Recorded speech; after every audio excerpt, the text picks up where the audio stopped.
Ben, il faut bien ouvrir le dialogue. On peut poser quelques questions. Ouais. Où est l'épiscopat catholique français? Ben ouais, c'est important.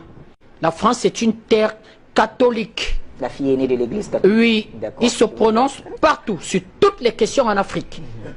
Aujourd'hui, il n'y a plus de frontières entre l'église catholique et les questions d'ordre politique.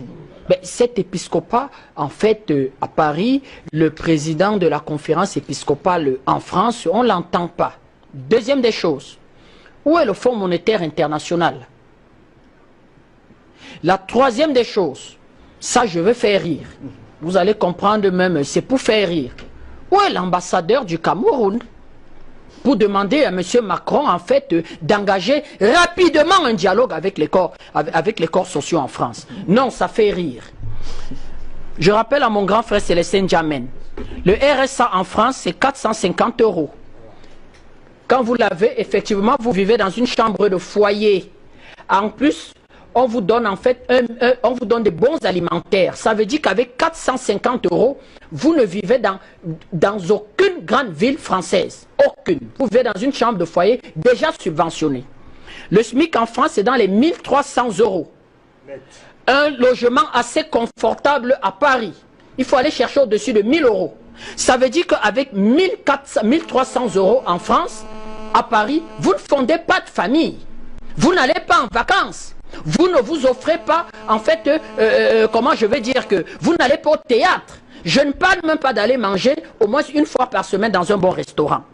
Donc, c'est ça le problème de la France. C'est-à-dire que avoir institué des minima sociaux, dont toutes les caisses sont déjà même pratiquement en faillite, et n'avoir plus une économie, comme l'a dit Maître Janvier Momo, qui peut répondre à ça? Parce que pour pouvoir donner ce 440 € à des chômeurs, le RSA, pour pouvoir donner ce SMIC, ce salaire minimum, qui n'existe pratiquement pas en Grande-Bretagne, eh bien, il faut être en croissance, il faut avoir une économie, effectivement, qui a une croissance. Ils sont à une croissance zéro. Vous le financez comment ça? Première question. Voilà les questions fondamentales. Deuxième question. Les hommes politiques français. Le général de Gaulle va remettre sur pied ce qu'on va appeler une échelle sociale, Bachir, où à la tête de cette échelle sociale, c'est pratiquement une centaine de familles. C'est eux qui ont accès à Sciences Po Paris, c'est eux qui ont accès à l'ENA. Ils s'apparient entre eux. M. Hollande a rencontré Mme Ségolène Royal à l'ENA. Ils font des enfants qui intègrent des grandes écoles. Polytechnique, vous allez voir Polytechnique en France, 99% d'enfants qui sont à l'école nationale supérieure de Polytechnique en France ont des parents qui ont été à l'école nationale supérieure de Polytechnique. Ils se coptent dans des conseils d'administration. Je suis au conseil d'administration de EDF, mon épouse est au conseil d'administration de Veolia, ma fille est au conseil d'administration. Voilà l'élite politique en France.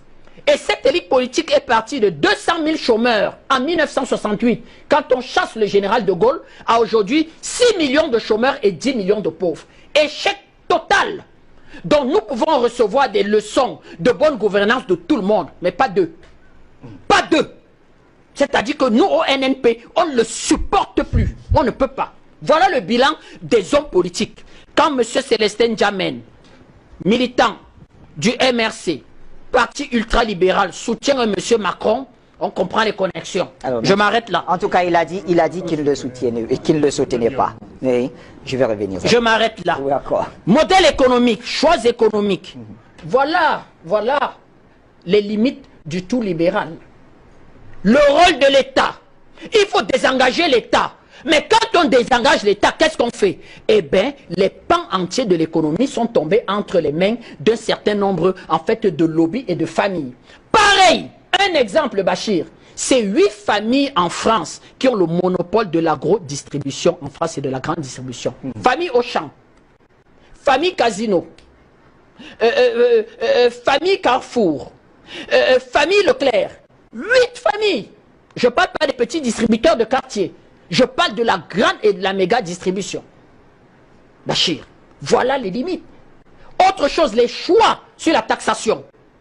entre taxer le capital et le travail, eh bien, ils vont faire le choix de taxer le travail.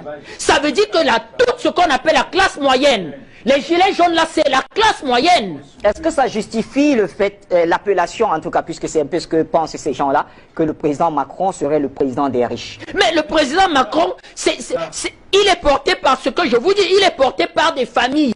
Ce lobby politique qui s'est accaparé les grandes écoles et qui s'apparie entre eux, et il est porté, et c'est par ce 440 en fait, à qui l'État, quand l'État va se désengager, l'État va remettre entre guillemets l'économie française. Macron appartient à cette famille-là. Voilà Macron, c'est-à-dire que Macron ne peut pas voir la vie autrement que de consolider cela. C'est aussi simple que ça. Et ces gilets jaunes-là, c'est entre guillemets la révolution du prolétariat. Quand on parle même de casseurs, mais Bachir, un casseur, c'est un Français. L'État français a le droit de lui trouver un travail, une deuxième chance, une formation. Monsieur N'Djamène nous parle de la grande richesse de la France et de ses acquis et de ceci. Mais pourquoi il ne donnerait pas une deuxième chance à un casseur? Elle pourrait lui donner une deuxième chance, une formation, un travail, la possibilité d'avoir, de se soigner. Eh bien, il ne deviendrait pas casseur.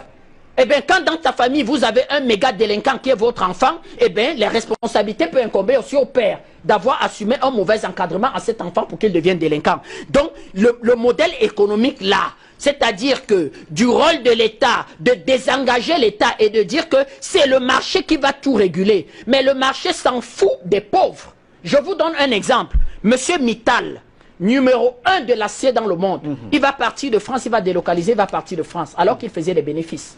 Vous avez beaucoup de groupes en France qui lancent des plans sociaux, alors qu'en fin d'année, ils ont des bénéfices nets. Je vais plus loin. Les multinationales françaises, eh bien, en France, elles ne payent pas beaucoup d'impôts, alors que certaines ont jusqu'à 2000 filiales et gagnent de l'argent à l'extérieur. D'où ce concept de Mélenchon de créer un impôt universel.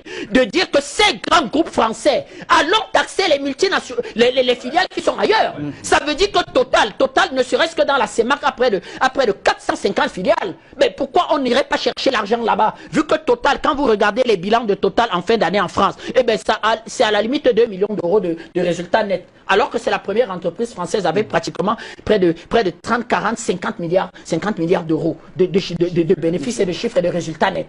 Voilà, donc c'est la révolution en quête de l'extrême droite française, de ces gilets jaunes-là en grande partie, et de l'extrême gauche française qui n'accepte plus être les dindons de cette farce. D'où les slogans du genre Macron démission, dissolution de l'Assemblée nationale, et Maître a dit quelque chose d'intéressant. Macron n'aura pas de résultats pour ça.